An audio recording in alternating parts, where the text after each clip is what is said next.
Hello and welcome to another Raggy's Beers, Wines and Spirits review. Today, in a much cooler beer room, and it's actually 66 degrees, which is, it's a lot cooler.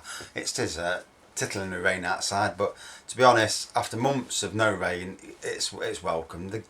Everywhere needs it, But today, got it for just over £1 at Asda, and it's double the price at Sainsbury's, so, strange.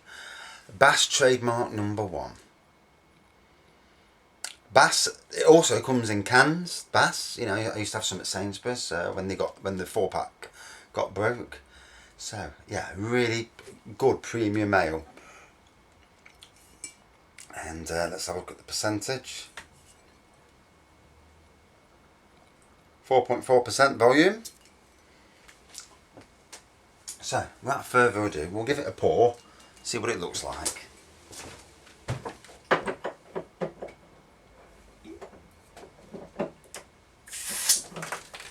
Oh, and it's definitely a gusher. Yeah. I've really got to bring my little bottle opener from inside out, because I can't be doing that all over my electrical stuff. I'll have nothing left at this rate. It's not gone on my PS2, has it? No, it's just gone on the unit, thank God.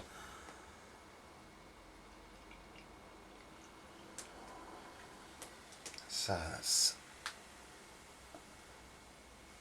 nice colour to it. Definite lacing in there. Lovely traditional berry smell to it. There's some beers that you smell, and it's then you go into a pub, and proper pubs, the old-fashioned pubs, and you can walk in, you can smell that traditional beer smell. Well, this is one of them. I'm going to stink when I walk back in the house. So, colour. It's like a dark amber, isn't it? In colour. The head's soon dissipated. Very malty, traditional beer smell to it. Ooh. Same with the taste as well, it's more of a traditional beer. So, Bass Brewery. Headquarters in Burton-on-Trent. That don't surprise you, does it?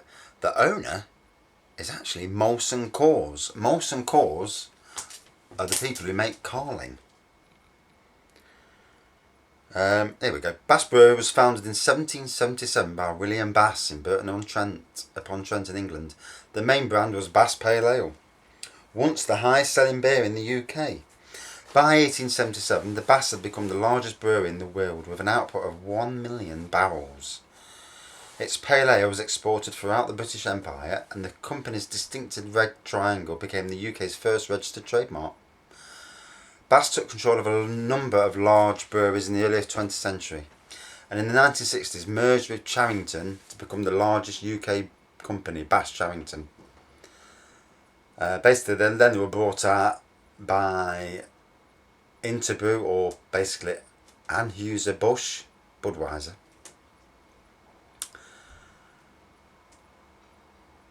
The UK's government's Competition Commission was concerned about the monopoly implications arising from the deal, and instructed Interbrew to dispose of the brewery and certain brands, Carling and Worthington, to Coors, now Molson Coors Brewing Company, but allowed Interbrew to retain the rights to Bass Pale Ale. So that's interesting how Carling, Draft Bass has been brewed under contract by Marstons, by Marstons for AB InBev since 2005. So it's a Marstons brand.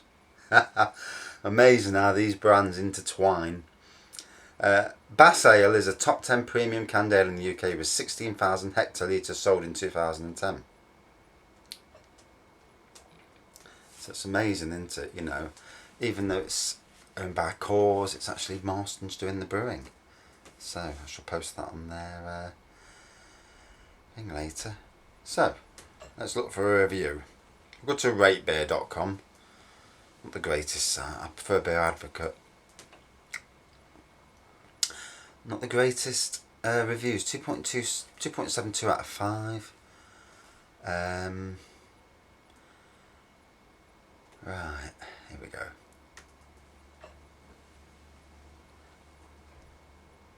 Someone here's give it a 4.8 out of 5. So, a decent review for this. This is not a cutting edge, mind blowing beer. If you want something special and exciting, go for something else. But this is a time and a place for this kind of beer, and its own unfashionable way is blooming delicious. Don't get me wrong, I love the extreme fruity IPAs and intense stout porters. But just sometimes you want something simple and comforting. It's like those times when you want to go out for caviar and lobster or some kind of exotic foreign food, but you're just in the mood for good old cheese and toast or bread and butter pudding. Very simple and some would say boring. It's very comforting and delicious. The beer has stood the test of time and deserves respect, even though it's not in fashion at the moment. Somebody else, 2 out of 5. Bit disappointing given its heritage, but then who brews it now? Bland and boring. Not as good as other traditional pale ales. No aroma, nothing to speak of on the palate. This is a 2.5 review. Served cold, deep golden to brown colour, white head, moderate aroma, some malts, dry flavour with some bittering hops. Lacks depth or complexity. Here we go, another one. This is a 3 out of 5, a little bit more to it. Dark amber coloured, as I said. Decent head with lots of lacing. Yep, the head soon dissipated though. Mild aroma of nuts, malts, toffee and honey. Taste is malty, slightly nutty, a dose of honey, toffee and sulphur. Aftertaste shows some hops. Medium to strong carbonation, creamy. Not outstanding, but nice and easy. So yeah, pretty much what I was saying. And it is a traditional beer.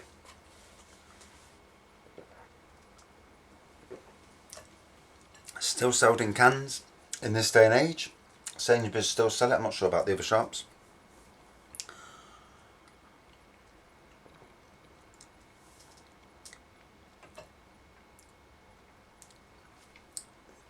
There are faint notes, toffees and malts. None about nuts so much. It is, like other people have said, and apart from the 4.8 out of 5, I don't think it's anywhere near 4.8. That's someone who's obviously, a traditionalist.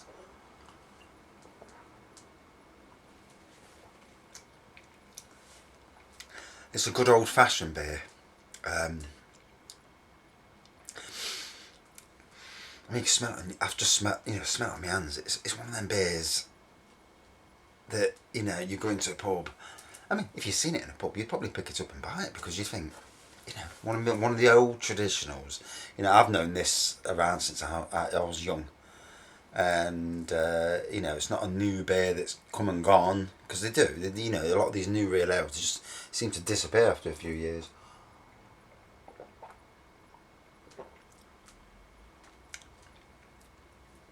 Obviously, there's a market for it. I would say amongst the older people that have been drinking it for donkey's years, the market's very much still there for it.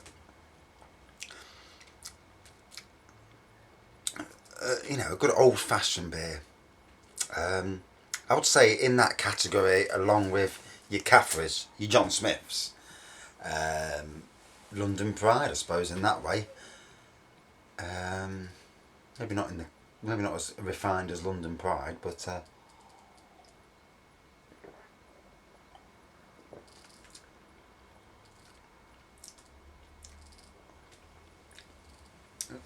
there's not a lot to shout about it apart from that it's malty and that. Just a standard beer aroma, tiny bit of aftertaste on the palate. But it is, it's one of them. If you've never tasted it, go and taste it. I didn't know it was brewed by Marstons. It's amazing how these brands are all brewed under, a certain umbrella, different brands from different names.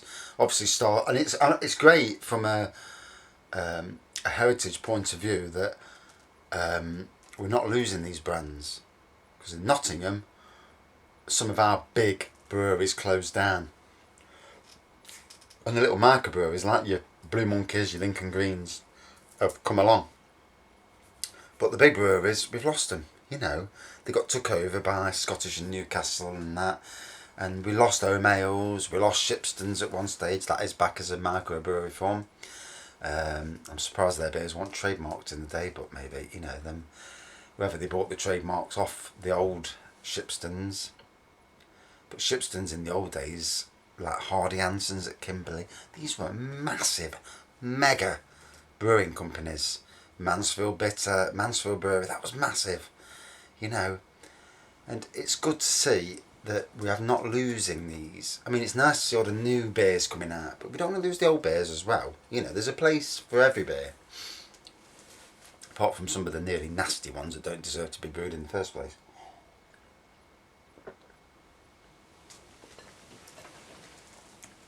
So, you don't want to be cruel, but you can't be giving it overly high ratings for what it is. So, would I have it again? Yeah. You know, if you go to a pub, and you're seeing this on the bar along with some like Green King IPA or things like that, you know, you'd head towards that because you know it is a nice beer. It's not going to go up against your King Goblins and them sort of beers, you know.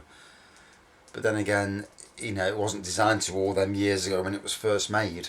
I think a pretty standard 3.6 out of 5 for this. Yeah, it's no great shakes.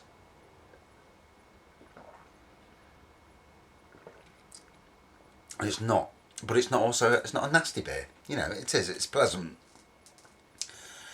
It's not something I'd want to drink 3 or 4 pints of. It's not a session beer.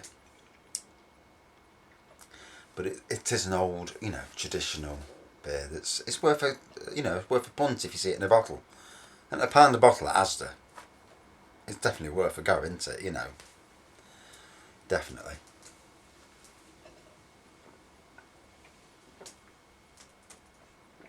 Oh, surprisingly, it tastes better on a day like this where it's not so warm. Thanks for watching. See you soon.